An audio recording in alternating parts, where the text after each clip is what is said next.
Hugo Boss nasceu em 8 de julho de 1885, na pequena Metzingen, uma cidade encravada na região da Suábia, no sudoeste da Alemanha, mais precisamente em Baden-Württemberg. Filho de Heinrich Boss, dono de uma próspera loja de lingerie e tecidos, e de Luisa Boss, ele era o caçula de 5 irmãos, embora, na prática, tenha crescido como filho único, já que 3 de seus irmãos faleceram ainda na infância, uma tragédia comum em uma época em que a mortalidade infantil era uma sombra constante sobre as famílias. Como o único herdeiro masculino sobrevivente, Hugo foi desde cedo preparado para assumir o legado familiar, aprendendo os segredos do comércio de tecidos e da gestão da loja, um negócio modesto, porém estável, que garantia uma vida confortável à família. Seu caminho, no entanto, foi interrompido em 1903, quando, como todos os jovens alemães da época, foi convocado para servir no exército imperial alemão, cumprindo os 2 anos de serviço militar obrigatório. Após concluir o treinamento em 1905, Boss trabalhou brevemente em uma fábrica têxtil em Constance, ao sul de Metzingen, uma experiência que, mais do que um simples emprego, parece ter sido uma estratégia para dominar a produção têxtil de ponta a ponta, preparando-o para o momento em que assumiria definitivamente o negócio da família. Esse dia chegou em 1908, quando seus pais se aposentaram e ele tomou as rédeas da loja. Nos primeiros anos à frente do estabelecimento, Boss demonstrou competência, mantendo a lucratividade do negócio. Foi também nesse período que se casou com Ana Catarina Freisinger, com quem teve 2 filhos, Gertrude, cuja descendência mais tarde assumiria a empresa, e Siegfried. A vida seguia um ritmo previsível em Metzingen, até que o espectro da guerra na Europa começou a se materializar. As tensões entre a Alemanha e potências como Grã-Bretanha, que via o Império Alemão, formado em 1871, como uma ameaça à sua hegemonia, e a França, ainda ressentida pela perda de territórios após a Guerra Franco-Prussiana, de 1870 a 1871, já fermentavam há anos. Mas o estupim veio de conflitos nos Balcãs envolvendo a Áustria-Hungria, aliada da Alemanha, e a Rússia, apoiada por britânicos e franceses. O que começou como uma disputa regional logo se transformou na Primeira Guerra Mundial. Boss, cujo histórico militar até então não se destacava, sem promoções ou feitos notáveis, foi reconvocado para servir. Durante 4 anos lutou nas trincheiras até ser finalmente promovido a cabo. Enquanto isso, em Metzingen, a loja da família sofria com os efeitos da guerra, assim como todo o país. O conflito terminou não por uma derrota militar, mas pelo colapso interno da Alemanha, em novembro de 1918. Quando Boss voltou para casa, encontrou um país em caos. O imperador Guilherme II havia abdicado, a República de Weimar fora proclamada, mas seu controle sobre a nação era frágil, com socialistas e grupos radicais disputando o poder em cidades como Berlim e Munique. A desmobilização de milhões de soldados, a formação de milícias e a hiperinflação que destruía o valor do marco alemão completavam o cenário de instabilidade. A loja de Boss, como tantos outros negócios, lutava para sobreviver. Os anos seguintes foram de resistência. A hiperinflação atingiu seu auge em 1923, enquanto a ocupação belga na região do Ruhr, para forçar o pagamento de reparações de guerra, agravava a crise. Extremismos políticos de direita e esquerda ganhavam força. Mas, a partir de 1924, sinais de recuperação econômica começaram a surgir, e com eles, uma nova ambição em Hugo Boss. Até então, ele havia se contentado com a segurança de herdar um negócio próspero, sem maiores aspirações. Porém, a guerra e a crise que se seguiu parecem ter despertado nele um espírito empreendedor mais ousado. Foi assim que, em 1924, ele buscou apoio financeiro de outros fabricantes locais para fundar sua própria fábrica têxtil. A ideia era revolucionária para ele. Em vez de apenas revender tecidos e roupas compradas de terceiros, Boss passaria a produzir suas próprias peças. Com algumas dezenas de máquinas de costura e uma equipe de 20 a 30 costureiras trabalhando em turnos, a fábrica começou a fabricar desde camisas até os tradicionais casacos Loden, típicos da Alemanha. Não demorou para que a empresa recebesse grandes encomendas, incluindo uniformes e itens produzidos em massa. Anos depois, Boss chegaria a descrever seu negócio como um fornecedor de equipamentos para partidos desde 1924, um detalhe que ganharia contornos sombrios quando, pouco tempo depois, sua fábrica passou a vestir um dos movimentos políticos mais controversos da história da Alemanha, o Partido Nacional Socialista. O Partido dos Trabalhadores Alemães, ou Partido Nazista, surgiu em Munique em 1920, num cenário político caótico, marcado pela humilhação da Alemanha pós-Primeira Guerra. Extremista, ultranacionalista e virulentamente antissemita, o grupo desprezava a República de Weimar por ter aceitado os termos do Tratado de Versalhes, que consideravam uma traição. Após a fracassada tentativa de golpe em Munique em novembro de 1923, o PUC da cervejaria, o partido foi proibido na Baviera, e Hitler preso. Mas sua libertação em dezembro de 1924 e a gradual relegalização do movimento não apagaram sua essência radical. Nos anos seguintes, os nazistas agiram com cautela, disfarçando suas intenções mais sombrias. Foi nesse contexto de ambiguidade que Hugo Boss recebeu, entre 1927 e 1928, uma encomenda suspeita. Centenas de uniformes marrons encomendados por um distribuidor têxtil de Munique chamado Rudolf Born. Na verdade, aqueles tecidos destinavam-se às Sturmabteilung SA, a milícia paramilitar nazista, os temidos camisas pardas, cuja violência nas ruas já anunciava o terror que viria. Se Boss desconhecia o verdadeiro propósito daqueles uniformes, a dúvida é compreensível. Mas mesmo que soubesse, tudo indica que não hesitaria em cumprir o pedido. Sua posterior trajetória, e suas escolhas políticas, deixam poucas margens para interpretações benignas.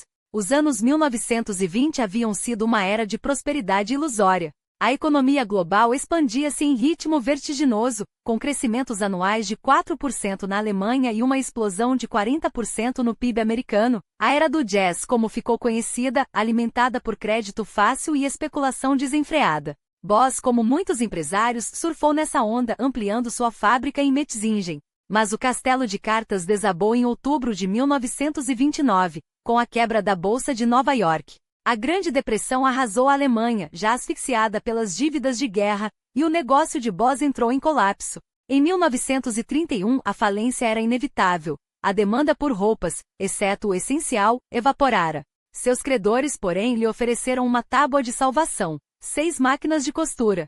Era pouco, mas suficiente para reiniciar. Enquanto Boss lutava para reconstruir seu império em frangalhos, outro fenômeno ganhava força na Alemanha: o nazismo. Até então um partido marginal com míseros 2% dos votos nas eleições do Reichstag, concentrados quase exclusivamente na Baviera, os nazistas encontraram na crise econômica o combustível para sua ascensão meteórica. Nas eleições de 1930, conquistaram 1/5 do eleitorado, tornando-se a segunda maior força política do país. Milhões de alemães desesperados aderiram ao partido e às suas milícias. As SA e as SS e milícias exigem uniformes.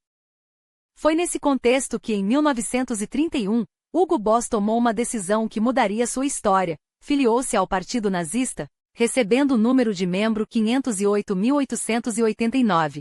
Se foi um cálculo frio, uma jogada para garantir contratos lucrativos, o resultado não poderia ter sido mais preciso. Em questão de semanas, sua fábrica recebeu encomendas massivas: os uniformes marrons das SA e as vestimentas pretas e castanhas da juventude hitlerista. Aqueles pedidos não foram apenas um salva-vidas, foram o oxigênio que reanimou sua empresa à beira do abismo. Mas foi com a Schutzstaffel, SS, que o nome de Boss se tornaria indissociável da máquina de terror nazista. Criada em 1925 como guarda pessoal de Hitler, a SS, sob o comando de Heinrich Himmler a partir de 1929, transformou-se na elite do regime, mais disciplinada, mais letal e, acima de tudo, mais distinta que as SA. Até 1932, seus membros usavam uniformes marrons, similares aos das SA. Mas Himmler queria diferenciação. O novo visual, lançado no início dos anos 1930, era uma declaração de poder: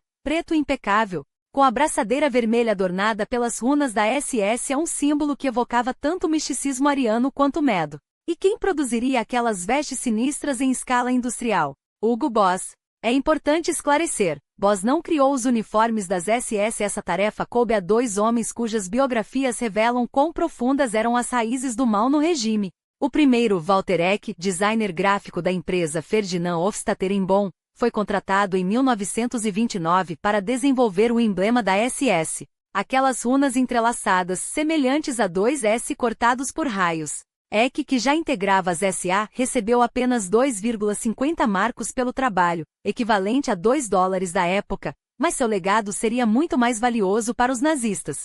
O segundo, Karl Debitz, artista e nazista da primeira hora desde 1920, foi o responsável pelo design dos uniformes, das espadas cerimoniais e dos punhais das SS. Foi ele quem contratou Eck para o símbolo, fechando o ciclo de uma estética criada para intimidar. Boss, portanto, não foi o arquiteto daqueles trajes. Foi, porém, seu principal fabricante, e mais do que isso, um cúmplice ativo. Ao justificar sua filiação ao partido em 1931, alegou motivações práticas. A necessidade de contratos para salvar seu negócio e a admiração pelas ideias nazistas para acabar com o desemprego, mas suas ações foram além. Não se limitou a ser um membro comum, tornou-se um membro ativo da SS, integrando-se também à Frente Alemã do Trabalho, a Associação de Proteção Aérea do Reich, a Organização Nacional Socialista de Bem-Estar Popular e a uma série de outras entidades nazistas, como a Reichsbund für Leibesübungen. Difícil distinguir se sua adesão foi movida por convicção ideológica ou pela mesma inércia que arrastou milhões de alemães após 1933, ano em que os nazistas, já consolidados como a força política mais poderosa do país, com quase 40% dos votos nas eleições de 1932, assumiram o controle absoluto da Alemanha. Um pacto faustiano selado em janeiro daquele ano, a elite empresarial e a direita tradicional entregaram o cargo de chanceler a Hitler, acreditando poder controlá-lo. Em semanas, o regime transformou a democracia em ditadura de partido único. Boss, que desde 1931 já colhia os frutos dos contratos nazistas para fabricar uniformes da SA, das juventudes hitleristas e mais tarde da SS, não viu seu negócio explodir da noite para o dia. Os primeiros anos da década de 1930 foram de consolidação, não de expansão vertiginosa. O trabalho era estável, mas as restrições econômicas impostas pelo regime, como a proibição de exportar têxteis alemães, medida protecionista que sufocou um mercado promissor para sua fábrica no sudoeste do país, estrategicamente posicionada para atender França, Suíça e Áustria, limitavam seu crescimento. Além disso, as peças que saíam de Metzingen estavam longe de ser alta costura, eram roupas funcionais, muitas vezes feitas com fibras sintéticas, material que o regime incentivava para reduzir a dependência de algodão e lã importados. Os contratos nazistas, embora vantajosos, não o tornaram rico da noite para o dia. Prova disso é que mesmo após fechar acordos com o partido, a Hugo Boss ainda dependia de barracas em feiras para vender seus produtos ao público geral, um sinal de que, nos primeiros anos do Terceiro Reich, seus negócios ainda eram diversificados e longe de se resumirem às encomendas estatais. Tudo mudou a partir de 1937.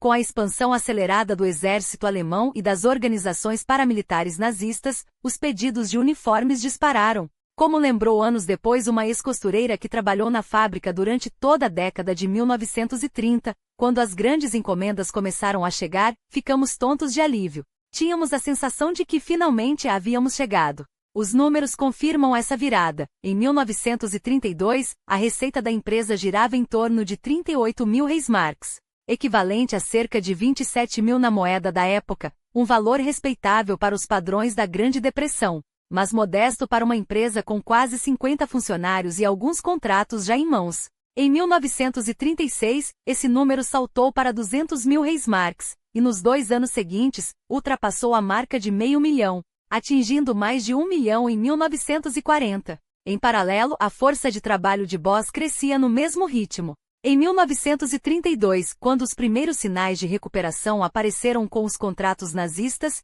ele empregava cerca de 20 pessoas. E nem todas trabalhavam na fábrica, a maioria era costureiras ou operárias, mas um pequeno grupo eram Heimarbeiterinnen, mulheres que costuravam em casa. Até 1936, esse número quadruplicou, chegando a 100 funcionários, dos quais 2/3 atuavam na fábrica e 1/3 em regime domiciliar. A partir de 1937, com a enxurrada de encomendas, a expansão se acelerou. Em 1938, eram 200 empregados, 130 na fábrica e 70 em casa, e no início dos anos 1940, o quadro superava 250 pessoas. Até então, mesmo com a guerra já em curso, Boss conseguia recrutar mão de obra sem maiores dificuldades. Mas essa facilidade não duraria, e é justamente nesse ponto que a história da Hugo Boss durante o conflito se torna mais sombria e controversa. No entanto, o que impulsionou essa expansão vertiginosa não foi apenas a sorte ou a competência empresarial de Boss, mas a própria máquina de guerra nazista.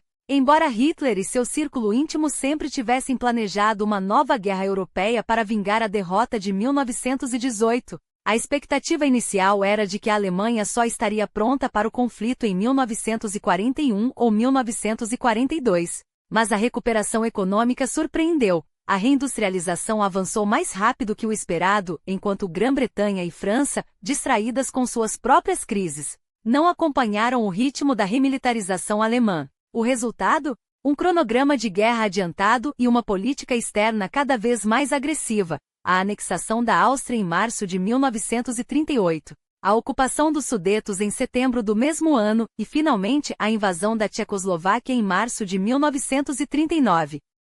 Quando a Alemanha invadiu a Polônia em setembro daquele ano, deflagrando a Segunda Guerra Mundial, o Wehrmacht já era uma força imparável. Em semanas, a Polônia foi esmagada. Na primavera de 1940, vieram a Dinamarca e a Noruega, no verão, a França. Até julho de 1940, o Império Territorial Nazista se estendia do Oceano Atlântico à Polônia e à Ucrânia Ocidental. Essa expansão relâmpago teve um efeito direto sobre empresas como a de Boss, o exército alemão, que em 1938 contava com cerca de 700 mil soldados, saltou para mais de 2 milhões até o final de 1939, e não parou por aí. Com as campanhas de 1940 e especialmente com a invasão da União Soviética em 1941, que mobilizou 3 milhões de homens, a demanda por uniformes explodiu. Cada novo recrutado, cada nova divisão criada, cada regimento da SS ou das forças auxiliares precisava ser vestido. E era exatamente isso que a fábrica de Metzingen, agora uma peça-chave na engrenagem da guerra, estava preparada para fornecer. À medida que a rede de campos de concentração se expandia pela Europa Central e Oriental, operados pela SS, cuja força saltou para quase 1 milhão de membros. Cada um daqueles uniformes negros impecáveis, cada peça de roupa militar produzida nas fábricas têxteis como a de Hugo Boss em Metzingen tornava-se ainda mais indispensável.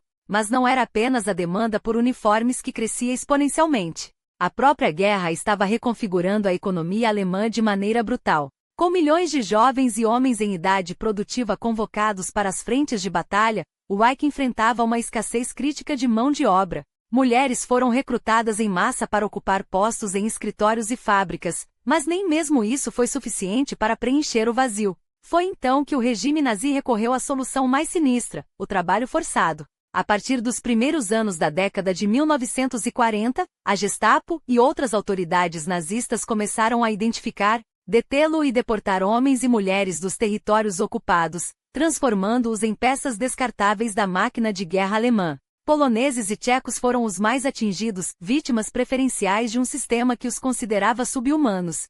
Mas nenhum grupo estava a salvo. Em Metzingen essa realidade chegou com força total. Cerca de 140 trabalhadores forçados, a maioria mulheres, foram arrastados até a pequena cidade do sul da Alemanha para costurar uniformes na fábrica de Boss. Entre eles predominavam polonesas, embora por um breve período, 40 francesas também tenham sido obrigadas a trabalhar ali, as primeiras a chegar em abril de 1940. Mas à medida que a guerra se intensificava, as francesas foram substituídas por polonesas em 1941, um reflexo da escalada da brutalidade nazi contra os eslavos. Para uma cidade de porte médio como Metzingen, a presença de mais de 1.200 trabalhadores forçados, o total registrado durante a guerra, era um sinal inconfundível de como o trabalho escravo havia se tornado um pilar da economia alemã. Mas quais eram, afinal, as condições desses homens e mulheres arrancados de suas terras e jogados em uma fábrica estrangeira? A resposta varia entre o tolerável e o desumano. Os homens, alojados em um barracão rudimentar nos terrenos da fábrica, viviam em condições precárias, mas com um mínimo de higiene. Já as mulheres foram inicialmente distribuídas pelas casas de famílias locais, uma solução que, além de barata, servia para disfarçar a natureza forçada daquele trabalho. Até 1943. Nesse ano, uma lei nazi determinou que os trabalhadores forçados deveriam ser segregados da população alemã, e um campo dedicado foi construído às pressas em Metzingen. Os recursos eram escassos, a higiene deplorável e a comida insuficiente, especialmente nos rigorosos invernos, quando a fome se tornava uma ameaça constante. Havia, no entanto, um detalhe que distinguia a fábrica de Boss de outras: A empresa fazia questão de oferecer refeições um pouco melhores em sua cantina, um gesto que, embora não apagasse a exploração, ao menos atenuava sua crueldade mais óbvia. Os trabalhadores recebiam salários irrisórios, é verdade, mas que com o tempo perderam quase todo o valor diante da inflação e do mercado negro, onde qualquer coisa extra custava uma fortuna. E as jornadas? 12 horas diárias, o mesmo padrão que, à medida que a guerra se arrastava, passou a ser imposto também aos trabalhadores alemães. Relatos posteriores pintam Hugo Boss como uma figura relativamente benevolente, um homem que, ao menos em aparência, tratava seus trabalhadores forçados com certa humanidade. Mas essa imagem esconde uma verdade mais sombria. Enquanto o próprio Boss pode ter mantido uma postura menos agressiva, muitos de seus gerentes e supervisores, nazistas convictos, não hesitavam em tratar os poloneses, franceses e outros com brutalidade. E não há registros de que ele tenha intervindo para frear esses abusos. Quanto sabia? Quanto preferiu ignorar? Essas são perguntas que a história ainda debate. O que não há debate, porém, é que o trabalho forçado tornou-se o sangue que mantinha a economia de guerra alemã em funcionamento. A invasão da União Soviética em 1941, a maior operação militar da história, com 3 milhões de soldados alemães lançados contra o leste, não apenas demandou um número ainda maior de uniformes, como também acelerou o colapso das frentes de batalha. Quando o inverno de 1941 a 42 congelou o avanço nazi e as baixas começaram a se acumular, o Reich percebeu que sua vitória não seria tão rápida nem tão certa quanto Hitler havia prometido. Pior, em dezembro de 1941, os Estados Unidos entraram na guerra, selando o destino da Alemanha. Até meados de 1943, os alemães já haviam perdido a iniciativa tanto no leste quanto no norte da África. A resposta de Berlim? Intensificar a mobilização total. Agora não se tratava mais de uma guerra distante, mas de uma luta pela sobrevivência que exigia o sacrifício de cada alemão, e de cada pessoa sob seu domínio. Homens na casa dos 40 anos foram convocados para o fronte. Mulheres e adolescentes foram jogados nas fábricas. E para suprir a escassez cada vez maior, mais e mais trabalhadores forçados foram arrastados para cidades como Metzingen, onde a fábrica de Boss, como tantas outras, tornou-se um engodo de uma economia que já não conseguia se sustentar sem a exploração em massa. Em 1943, o número de trabalhadores forçados na empresa chegou a 140, uma gota no oceano dos 15 milhões de pessoas escravizadas pelo Terceiro Reich. A maioria eslavos e outros grupos considerados racialmente inferiores pela ideologia nazi. Entre eles estava Josefina, uma polonesa cuja história exemplifica a ambiguidade moral que cerca o legado de Hugo Boss. Ela foi uma das 4 trabalhadoras forçadas que morreram enquanto produziam uniformes para o exército alemão, vítimas de um sistema que, mesmo em suas versões mais humanas, nunca deixou de ser mortal. Durante a guerra, as outras 3 trabalhadoras forçadas na fábrica de Hugo Boss morreram oficialmente por causas naturais, um eufemismo conveniente para disfarçar as condições desumanas a que eram submetidas. Mas a morte de Josefina foi diferente, evitável, trágica e carregada de ironias que expõe as contradições de um homem que, mesmo em seus gestos de aparente humanidade, permaneceu preso às engrenagens de um sistema assassino. Ela chegou a Metzingen em outubro de 1941, enviada à força da Polônia ocupada, onde sua irmã Ana já trabalhava desde o ano anterior, também como prisioneira do regime. Em meio ao inferno cotidiano da fábrica, Josefina recebeu uma carta do pai, ainda na Polônia, tratando de assuntos familiares, palavras que naqueles tempos poderiam esconder qualquer coisa, desde a doença de um ente querido até a notícia de mais uma deportação. Desesperada, pediu licença para voltar, mesmo que por pouco tempo. Negado. A resposta foi um muro de burocracia nazi, indiferente à dor de uma jovem arrancada de sua terra. Então, ela fez o que qualquer pessoa em sua posição faria: fugiu, rumo ao leste, de volta à Polônia, arriscando tudo por um abraço, uma despedida, um último vislumbre de normalidade. Não demorou para que a Gestapo a encontrasse. Josefina não foi enviada de volta a Metzingen. Em vez disso, foi jogada no abismo do sistema concentracionário nazi, Auschwitz, Buchenwald, nomes que sozinhos bastam para descrever o horror pelo qual passou.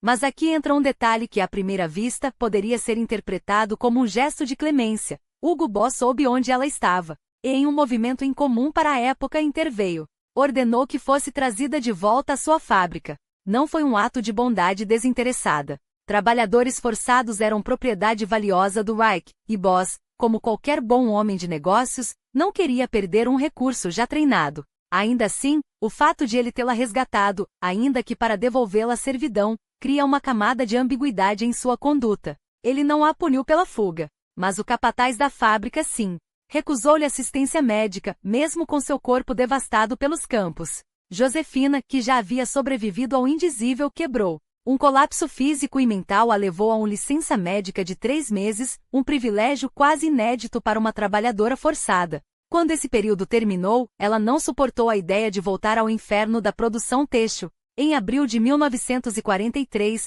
na casa da família que a hospedava em Metzingen, Josefina tirou a própria vida. Um ato final de desespero, mas também de resistência. E aqui, mais uma vez, Hugo Boss surpreende, ou melhor, confunde. Ele pagou pelas despesas do funeral. Mandou buscar a família de Josefina na Polônia, arcando com todas as custas para que pudessem se despedir. Gestos que isoladamente poderiam pintar a imagem de um homem com resquícios de humanidade em meio à barbárie, mas que na prática não apagam o fato de que foi o seu sistema que a quebrou, que foi a sua fábrica mesmo com suas concessões que a empurrou para o abismo, e que enquanto ele financiava um enterro digno, milhares de outros trabalhadores forçados em sua empresa e em toda a Alemanha continuavam a morrer em silêncio, sem sequer o conforto de um túmulo marcado. Esse caso não é exceção, é um espelho. Um reflexo das contradições que permeavam a relação entre a indústria alemã e o nazismo. Boss não foi o único. Longe disso. Enquanto sua fábrica em Metzingen operava com mão de obra escravizada, gigantes como a Audi, a Porsche e a Volkswagen não apenas se beneficiavam do mesmo sistema, como estavam profundamente entrelaçadas com a máquina de guerra nazi. Ferdinand Porsche, fundador da marca que leva seu nome, não era apenas um empresário, era membro do partido nazi e das SS. E sua empresa usou prisioneiros do campo de concentração de Lichtenwerden para produzir veículos, onde cerca de 4.500 pessoas foram literalmente trabalhadas até a morte. A Volkswagen, por sua vez, nasceu em 1937 como um braço da Frente Alemã do Trabalho, organização nazi responsável por mobilizar milhões para a economia de guerra. E a Deutsche Bank financiou a construção de Auschwitz. A IG Farben, conglomerado químico que hoje se ramifica em gigantes como a Bayer, produziu o Zyklon B, o gás usado para exterminar milhões nos campos. E não para por aí, famílias industriais poderosas, como os Krupp e os Flick, não só apoiaram a ascensão de Hitler como exploraram dezenas de milhares de escravos em suas fábricas. Comparado a esses monstros corporativos, a operação de Hugo Boss em Metzingen pode até parecer modesta. Mas a modéstia não absolve. Em 1944, quando a derrota nazi já era uma questão de tempo, Boss, como qualquer alemão minimamente informado, sabia que o fim estava próximo. As forças soviéticas avançavam pelo leste, arrasando tudo em seu caminho rumo a Berlim, enquanto os aliados ocidentais pressionavam pelo oeste, invadindo a Renânia. Metzingen não estava no epicentro dos combates, mas a guerra chegava cada vez mais perto. Em abril de 1945, poucos dias antes de Hitler se matar em seu bunker, as tropas francesas e americanas finalmente ocuparam a cidade. O que veio a seguir não foi apenas o fim de um regime, mas o início de um acerto de contas. E Hugo Boss, como muitos outros que se beneficiaram do sistema, não escaparia dele. A sentença imposta a Hugo Boss após a guerra foi uma das mais severas que a Câmara de Comércio de Reutlingen poderia aplicar. A proibição definitiva de gerir a fábrica em Metzingen. Não foi um castigo arbitrário, mas uma decisão fundamentada em provas contundentes.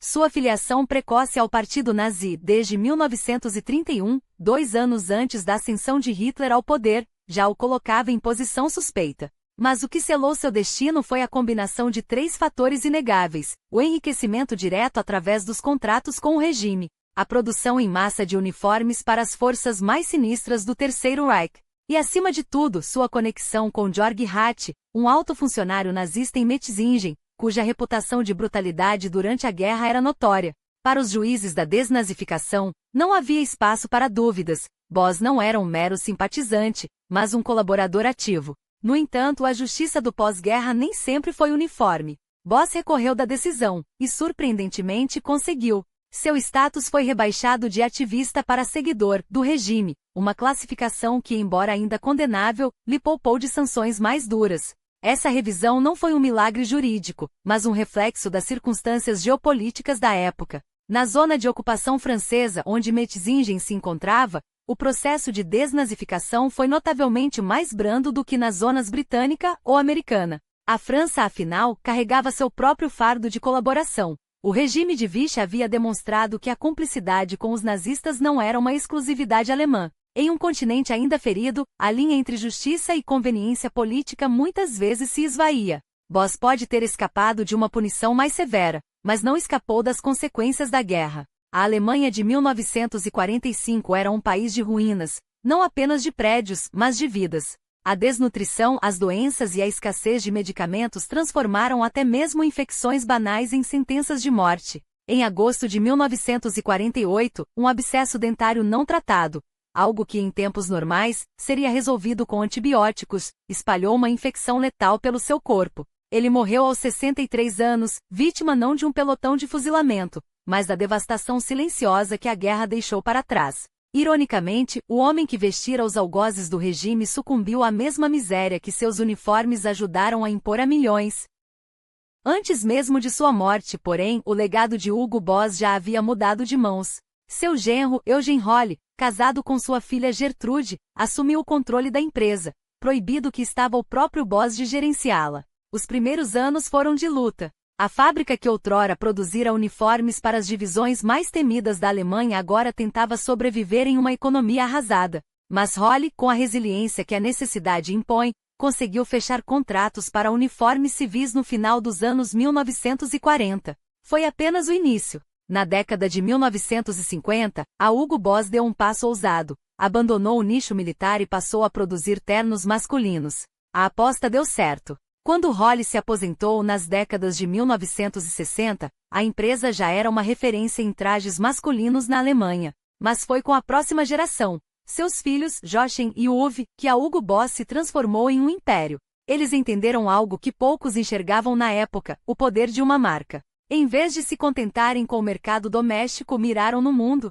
A parceria com a McLaren na Fórmula 1 nos anos 1980 não foi apenas um golpe de marketing, foi uma declaração de intenções. A Hugo Boss não queria mais ser apenas uma fábrica de ternos, queria ser um símbolo de sofisticação masculina. E funcionou. Quando a década de 1990 chegou, a empresa já havia diversificado para fragrâncias, acessórios e uma linha de pronto a vestir que conquistava desde executivos até celebridades. O sucesso, porém, trouxe consigo um preço: a memória. Enquanto a marca se expandia globalmente, seu passado voltava à tona. Nos anos 1980 e 1990, à medida que arquivos eram abertos e sobreviventes do Holocausto davam seus depoimentos, o nome Hugo Boss começou a aparecer em investigações sobre o uso de trabalho escravo durante a guerra. Não se tratava mais de rumores, mas de documentos, contratos com as SS, registros de trabalhadores forçados, principalmente mulheres polonesas, e provas de que a fábrica de Metzingen havia sido mais do que uma simples fornecedora.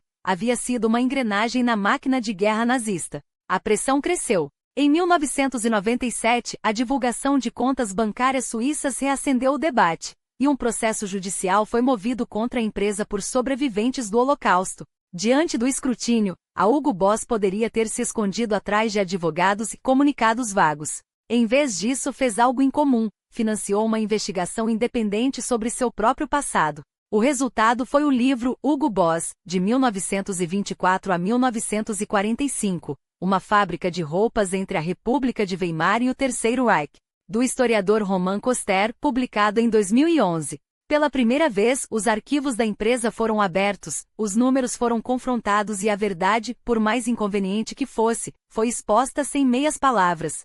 Hoje, sabemos que pelo menos 140 mulheres polonesas foram submetidas a trabalho forçado em Metzingen entre 1941 e 1945.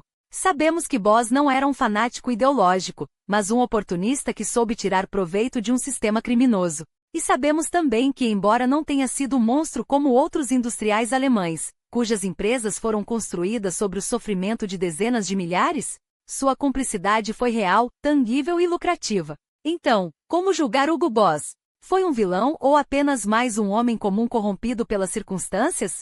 A verdade, como sempre, é complexa. Por 45 anos ele foi um comerciante medíocre em uma cidade provincial, até que a ambição e a ascensão do nazismo lhe deram uma chance de grandeza. Ele a agarrou sem questionar o custo humano. Não há evidências de que tenha ordenado atrocidades, mas também não há dúvidas de que se beneficiou delas. Em alguns momentos, até parece ter demonstrado uma preocupação mínima com seus trabalhadores forçados, pequenos gestos de humanidade em meio à desumanidade. Mas isso não o absolve. A história não perdoa aqueles que, por ação ou omissão, ajudaram a vestir o mal. E a empresa que ele fundou? Deveria ter sido fechada após 1945, como punição por seu passado? A resposta não é simples. O que sabemos é que hoje, a Hugo Boss é um gigante global, com mais de 1.000 lojas e faturamento anual na casa dos bilhões. Também sabemos que, ao contrário de muitas corporações alemãs que ainda relutam em enfrentar suas sombras, ela escolheu encarar sua história, por mais dolorosa que seja. Talvez essa seja a lição mais perturbadora de todas. O legado de Hugo Boss não está apenas nos uniformes que ajudou a criar, mas na pergunta que sua vida nos deixa. Até onde um homem, ou uma empresa, pode ir em nome do sucesso? E o que fazemos quando descobrimos que a elegância que admiramos tem raízes em algo tão feio?